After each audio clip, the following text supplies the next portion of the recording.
Vamos chamar agora o senhor Danilo Moreira da Silva, que é da Secretaria Nacional da Juventude Brasil.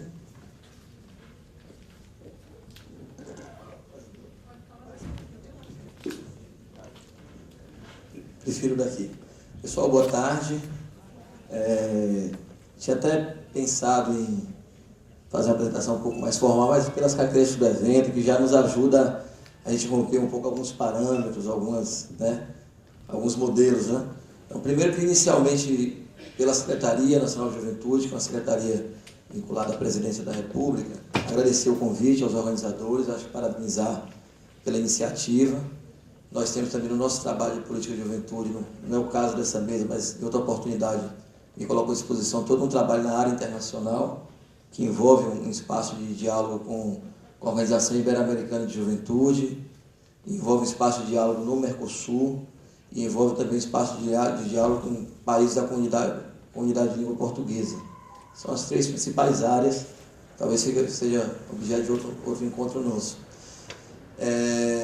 Eu, na verdade, pensando aqui um pouco, vendo um pouco aí do ambiente do evento, eu pensei num espaço que a gente tem que fazer escolhas. Né? Então, eu fiz 3 escolhas para poder contribuir aqui com vocês. Então, a primeira escolha é dar uma breve informação, até porque tem convidados internacionais, pode ter pessoas aqui do Brasil também que não conheçam tanto ainda o trabalho nosso no governo federal. Então, uma breve informação da Secretaria. Uma segunda escolha, algumas opiniões particulares e um pouco da concepção que a gente tem desenvolvido, pelo menos a partir do governo federal, como a gente vê, como a gente enxerga essa questão da participação.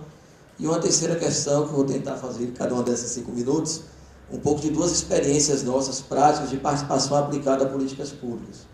Então, me perdoe assim se for bastante sintético, mas talvez o debate faça com que as informações que a gente tem com as expectativas de vocês. Uma primeira informação muito básica, sim, mas é bem interessante a gente comentar, que diferente de outros países, o Brasil ele chegou um pouco depois na implementação de políticas públicas de juventude. Nós temos a nossa estrutura, pelo menos do ponto de vista organizativo e institucional, ela passou a surgir, a existir em nível nacional somente em 2005, para o bem e para o mal.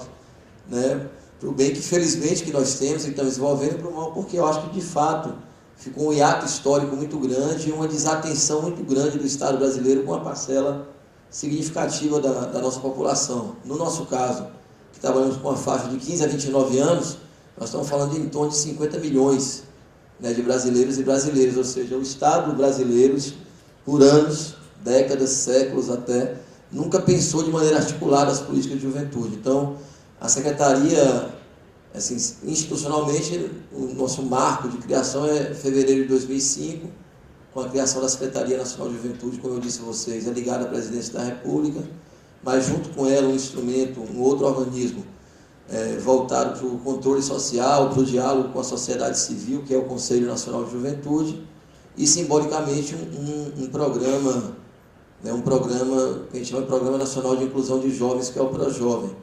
Então, esse que são os elementos institucionalmente fundantes do que a gente chama atualmente de Política Nacional de Juventude, quer dizer, um órgão que busca coordenar e articular internamente no governo uma visão de juventude e ser um pouco disso que a gente está fazendo aqui, ser o porta-voz institucional da política de juventude em eventos como esse, a Secretaria Nacional de Juventude, pensando em articular a política de juventude, o Conselho Nacional de Juventude, que é um organismo que tem uma maioria na sua composição, tem poder público e sociedade civil, mas na sua maioria sociedade civil, são 60 membros, o Conselho Nacional de Juventude, dos quais 40 é a representação de sociedade civil e 20 do poder público, e no terceiro pilar, o ProJovem, que é uma expressão, eu falo de um ProJovem, de um programa, uma iniciativa concreta do governo federal de política de juventude, mas que expressa um conjunto de ações. Felizmente, a gente poderia também passar um outro momento aqui apresentando para vocês. O ProJovem é um dos programas, não é toda a política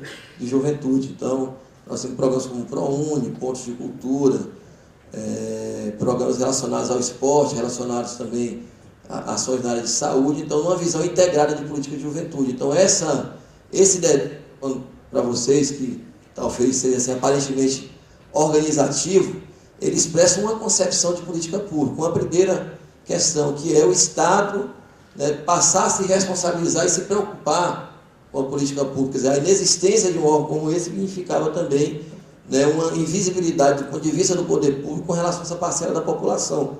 A gente sabe que por um período, no Brasil, um período não muito distante, né, existia o Estado era algo como se fosse algo indesejável, né? Então, quanto menos Estado, melhor. Quanto menos poder público, melhor, e se resolveriam a questão dos direitos da população, no nosso caso a juventude, por outros caminhos, né, que a gente sabe que, né, infelizmente, não seriam os mais adequados, e a história demonstrou que não seriam mais corretos, pelo menos do ponto de vista dos direitos. Né? Se a gente pensar do ponto de vista do direito, eu acho que o Estado ainda é o ente na sociedade que tem que assegurar esses direitos, não do ponto de vista da competição, do ponto de vista da obtenção de lucro. Isso é uma questão, estou falando isso com muita tranquilidade nesse espaço, porque o outro elemento, que é o Conselho Nacional de Juventude, também faz com que o Estado, apesar de assumir essa responsabilidade, por si só já está embutido a ideia de que ele não quer, não pretende, não tem condição de desenvolver e assegurar esses direitos sozinhos, tem que fazer em parceria, né, com a sociedade civil, tem que fazer em parceria com a iniciativa privada, com as pessoas que têm compromisso em mudar qualitativamente a vida do jovem. Então a gente precisa não imaginar, né, um Estado que dê conta de tudo. Pelo contrário, acho que ele tem que ser um Estado indutor, um Estado que lidere formulação, um Estado que tem iniciativas concretas, que tenha condição de fazer investimentos, né?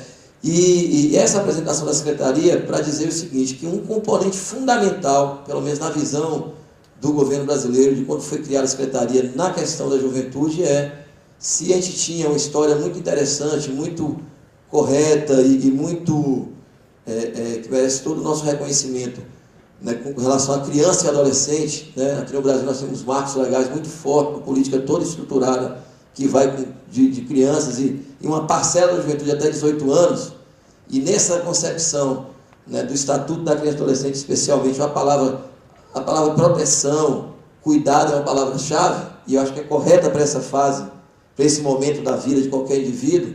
No caso da juventude, nós trabalhamos com outra palavra-chave, ou duas, que a gente poderia dizer, né? Emancipação e participação. Então, toda a lógica da política de juventude, pelo menos a gente pensa assim, tenta estimular essa ideia, é uma lógica que tem como ideia fundante a participação, ou seja, você fazer a política pública, no nosso caso a política de juventude, ouvindo também, dialogando, interagindo com o seu principal interessado, que é o próprio jovem.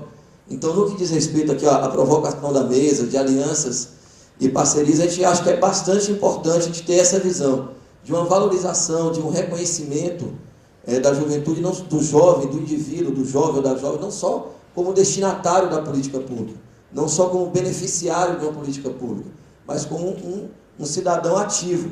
E nesse período, especialmente nos primeiros anos de vida de juventude, nesse período da vida, essa questão da opinião, da participação, é algo que, no nosso modo de ver, está no escopo dos direitos que tem que ser assegurado à juventude, através das políticas públicas. Você pode falar do direito à educação, do direito ao trabalho, do direito à saúde, do direito ao esporte, ao lazer, mas a participação, na nossa opinião, também é um direito. Então, a primeira visão nossa é que a participação não é uma concessão do Estado, a participação não deve ser uma obrigação que você tem que impor ao jovem ao se relacionar com o Estado, né? E muito menos tem que ser também